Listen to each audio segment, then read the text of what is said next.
Hello, I'm Full Paragon, and this is your update to the Personal Weapons and Trials tier list for April of 2023.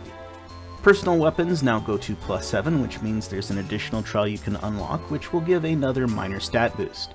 The meta has really shifted since I made my last video on personal weapons and trials, so I'll be updating the tier list and giving some advice as to who to target first. I will say that the number of meta cards will really matter here. For example, Erica has one really good card, but not any others, so that kind of affects her placement on the tier list, as she's not as high a priority as some other characters. As far as the cost for these trials, it will cost you 6 cat tablets, 20 crystal goblets, 20 gems, 60 of the appropriate trial material, and 700 coins. This is quite expensive, so you'll need to choose how to spend your resources wisely. Right now, I would say the top priority should be Kazuma's trials. His personal weapon is the best one right now. The gauge fill that it provides is higher than you can get even on the original Chunchumuru, so Chunchumuru Kai comes out on top. The normal boost also isn't bad. Most Kazuma cards deal a significant amount of normal damage, so that's pretty great. And there aren't any lightning or fire swords, which are two elements where you are looking at running Kazuma, so you couldn't run an elemental weapon there.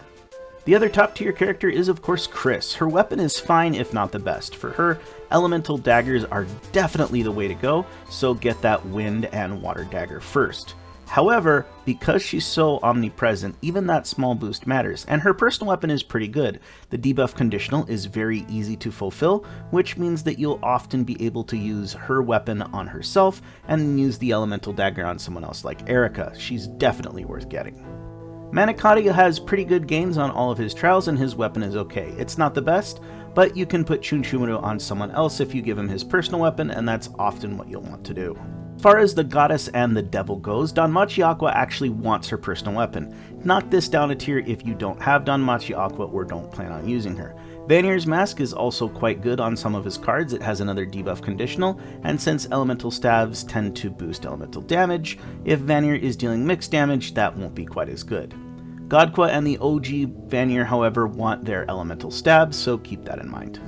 For the two spear chicks, Leah and Mia, they get pretty good stat gains from their trials. The goddess or elemental weapon is usually better for them, still they're widely used, especially Leah, who has a number of really good cards, and it's very much worth it to get their weapons, especially if you use both of them, or even Mel, who also wields a spear. Their personal weapons will give you some more options.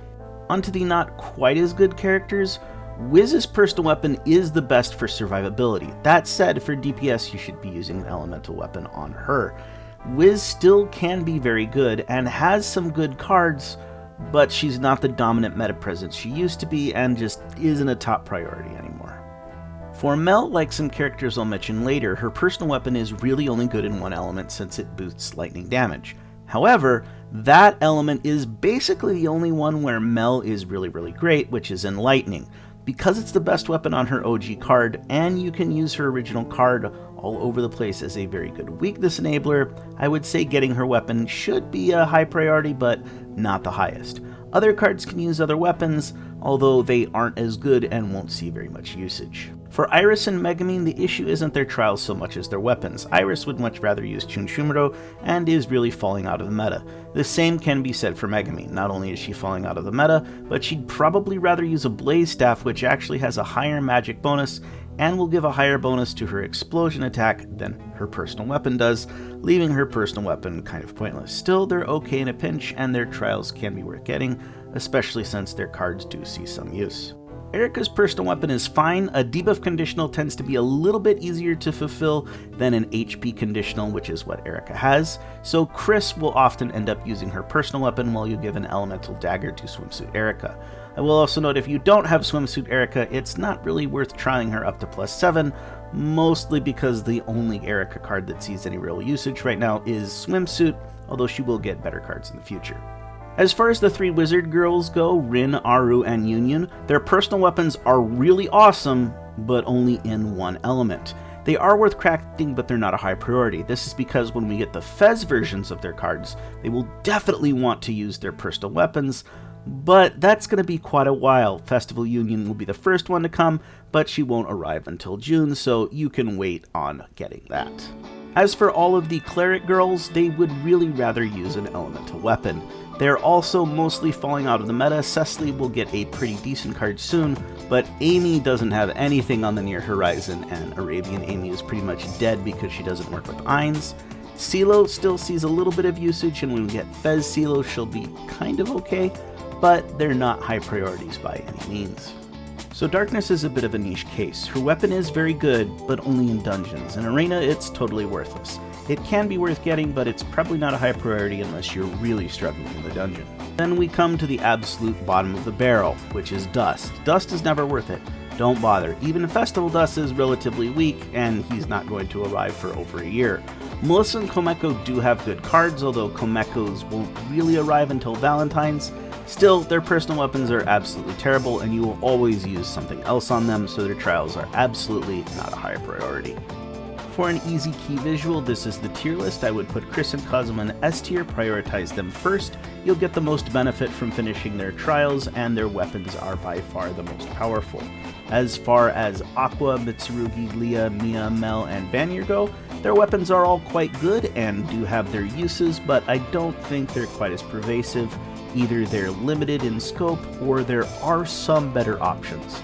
As far as the situational characters like Iris, Wiz, Megami, and Erika goes, while it can be worth it to trial them, you're probably not going to be doing it for the weapons, or if you do, there are definitely better options that those characters can use. In the C tier, I think only Darkness is a character I would really recommend trialing anytime soon. Her weapon is quite good for that extra survivability in the dungeon, but outside of that situation, you'd rather use Chinchumaro on her. For the Mage Girls and the Cleric Girls, you have better options, more specifically the elemental weapons, and you can hold off on them. For the D tier characters, they're just not really worth doing. A lack of good cards and terrible weapons mean their trials aren't worth pursuing. I wouldn't even bother spending an excess of mats on them unless you are an uber whale. That's the video, thanks for watching. I'll have to be doing another one soon, as Furifuru and Doranko are finally going to get a card in Konosuba Fantastic Days, even if it's only an assist. Check back for that and more video guides soon.